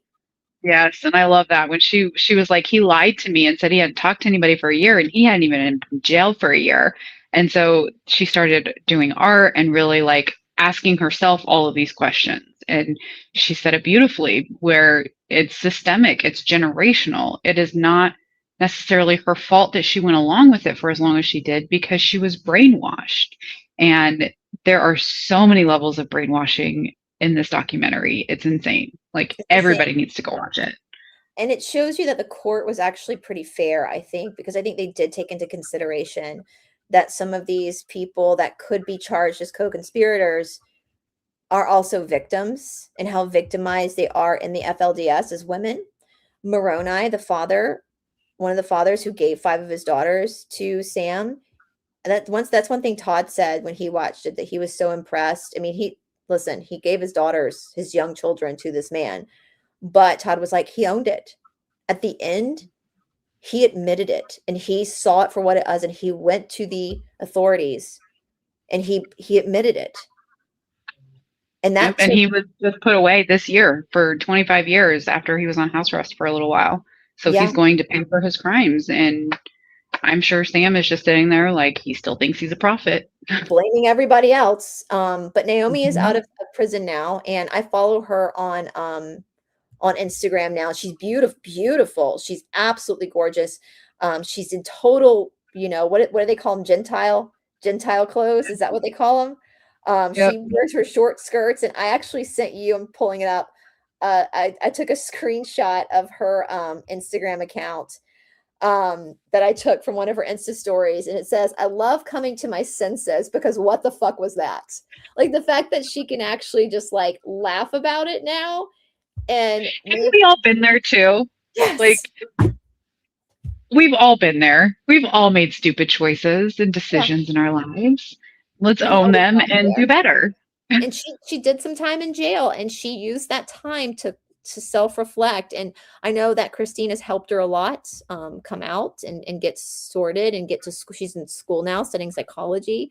Looks like she's got a really attractive boyfriend, like she's beautiful. So, Mhm. like she's not having to boink a fat old man. Like, now she's free to choose who she wants to be intimate with. And it's someone age appropriate for her, and she gets to be, and it's amazing seeing her in a prairie dress and then seeing her in like clothing that's appropriate to her age, how young she is too. Mhm. It, Yep, it she's makes got her you whole like, life ahead of her, and I feel like she's just going to be a pistol in helping, Christine, because yeah, obviously they're friends now, and she's learning from Christine on why she did what she did, and she's going to choose better for her kids, and yeah. And that's she what gets we to have to do. choose who her next love interests are. Did she have kids with Sam? I can't remember if she had children with Sam.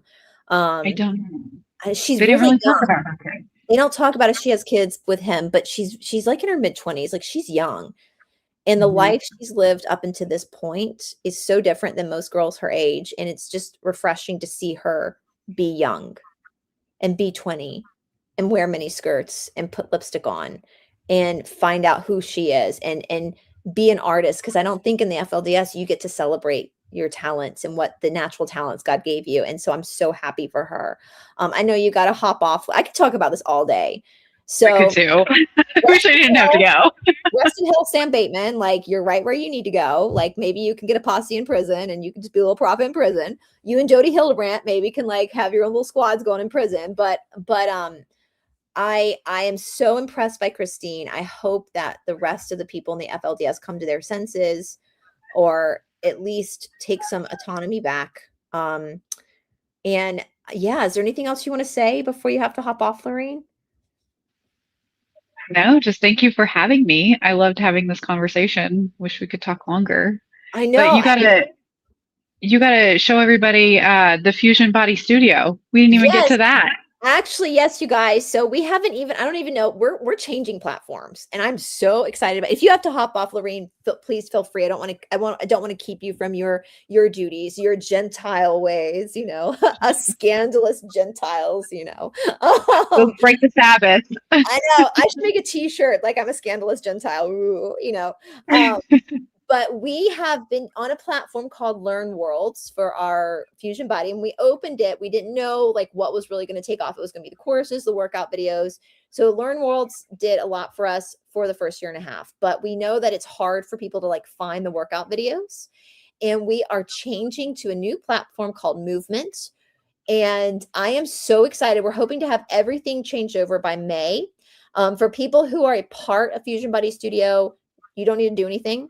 You're just going to go to sign in one day, and it's just going to look different and a lot easier. I think once we get it set up, we're going to have a Zoom call with all of our students so we can show them around. You're going to be able to like make your own playlist, which I love, so that you That's can great. save the workout videos you really like, and you don't have to search for them. They're going to be on your own, it's going to be for you specifically. So it's going to be on your account. And then we have the courses right now. I think Paula has moved most of the workout videos over. We have a lot of courses to move over. So there's not going to be any new courses. Like Myths of Asana will continue that once we're on the new platform, just because we're moving house right now and there's just so much to move over. And so I would love for you guys, you can use, do you have a code and affiliate link, Larene? On my YouTube. So I'm going to tell you guys, Yeah. go to Larene's YouTube channel and click on the affiliate link, and you'll get 20% off your first 6 months with us. It'll take you right to her page. And also you get the first 7 days for free anyway. We always will do that because we want people, we're not a cult. We're not a cult. So we want everyone to be able to have an open house and see everything there is to see, to try it out and make sure it's for them before they're charged. So if it's not for you, cool, no problem. But we also try to keep our prices pretty low too, because we have unlimited seating and we can help serve as many people. And that's our goal at Fusion Body Studio. We're taking ancient knowledge and fusing it into modern movement so that you take your fucking power back. Because we all need to take our fucking power back. Because if we have that sovereignty within us, people like Sam Baitman, like Joseph Smith, like any of these fools, these frat boys, they can't manipulate us. And God is within you. It's not, please check out Larene's channel. She does an incredible job talking about that. Like, you're not going to find God in the temple. You're not going to find God in a Bible study. You're probably going to find God in the middle of your darkest hours, like sobbing on the floor of the bathroom. Yeah. Yep. In the darkest pits. Yep. You might have a prativa flash of illumination sitting in carpool picking up your kids. Why? Because God is here. He's here. And he can talk to all of us. Exactly. As long as it's good, then it's probably from the creator God and not some weird God that you don't want anything to do with. If it's somebody else telling you what you should be doing, it's probably not legit. Go within. God's going to let you, God's going to be there to support you in your own journey, because there's nothing you can do to make God hate you. We're just here refining our soul. Your soul is perfect. It's your karma you're working out, and karma is not bad. It's just your lesson. It's just your work. And, that's the biggest lesson that freed me a lot in India, was learning this. And you don't have to put your leg behind your head like I did at 2:00 in the morning to have these same realizations. We use exercise as a template. All the mystery schools did in the past. That's how they did it. Jesus talks about this, because when you get inside yourself and you put yourself in that uncomfortable situation where it's controlled, you're controlling it. Controlled demolition, that's when you're real and you're raw, and that's where God appears. That's when you have that moment of clarity. And there's also, it's not just about the suffering too, it's about feeling the sweat, feeling your heartbeat, taking in that oxygen. That's you being alive. That's you celebrating your body, right? That's you feeling, even if call it endorphins, whatever you want. There's so many studies now showing about the best way to calm the mind is to exhaust the body. And we have the energetic principles of the body. We were texting a lot about, I know a lot of high demand religions, there's a lot of autoimmune issues involved with people while your body's attacking yourself. I have autoimmune issues. So why is that happening? I think that's a trauma response. Why is your body trying to eliminate you, remove you? Right? We know Baptists, I was saying, they have the highest amount of obese women. Why? Because they're eating their emotions, because they have to keep sweet, as they say in Mormonism, right? They have to shiny, happy people. They can't show that they're sad. So they eat their emotions. So the body keeps the score. And that's all it's doing. We're not training you to be an athlete. We're not training you to be a rockette or to do, there's no judgment. It's just using it to wake you up to yourself, to meet yourself. And that's one of the biggest gifts my teacher in India has given me. And that's something I really want to help give other people too. But you don't have to put your leg behind your head, guys. You can just do a bar class. You can do a walking class. It's this, as long as there's struggle there and there's sweat, that's all that matters, right? I promise you don't have to get up at 2:00 in the morning and do a back handspring with your leg behind your head. Like that's only for crazy people like me. So join us over, you guys. All of that is in the description box below. We would love to have you. And I'm so excited. I cannot wait to show our new platform. I cannot wait for you to, have you seen it, Larene? Has Paula sent you any snippets to show you the new? No, I haven't. I'm excited to see it though.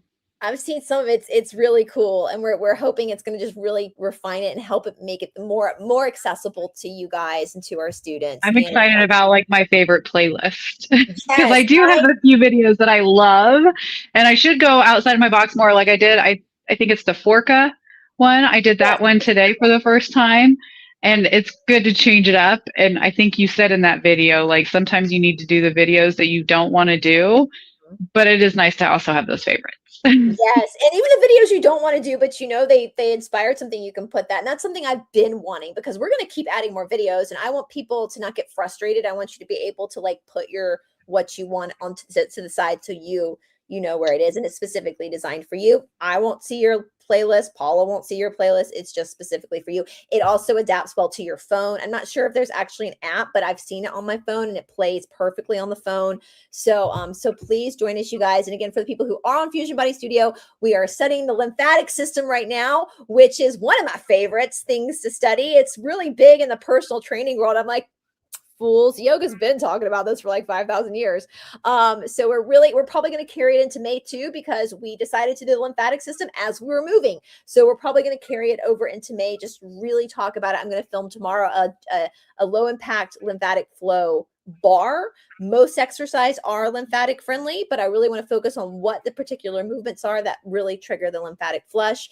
Tomorrow morning, Eastern time, my time, Paula and I, because Paula is in Perth, Australia, we're going to be 6:30 a.m. We're actually going to be doing a live about the lymphatic system, the mysteries of the lymphatic system, and how the lymphatic system really can kind of give you some indicators of what's going on with you and what's blocked. It's really about being blocked,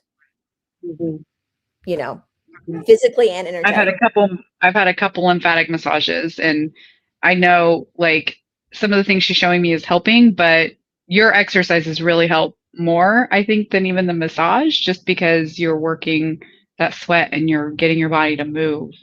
Well, it's you doing it. It's you actually, and I've learned for me, like getting, yes, at 6:30 a.m. it's alive. It's because Paula lives in, she's 12 hours ahead. So for her, it's 6:30 p.m. So that's why we do them so early. Everybody's like, what? That's like lunchtime for me, though. I'm up super early in the morning anyway. International. It's fine. I was like, this is what India trained me for. I was getting up at 2 a.m. So it's fine. So we're gonna be doing it at 6:30 a.m. And I thought about pre-recording it. I was like, you know what? There's people awake. Yeah, just making sure we get a lot of like Aussies that join us for the live, and we also get people from the West Coast who haven't gone to bed yet that join us on those lives.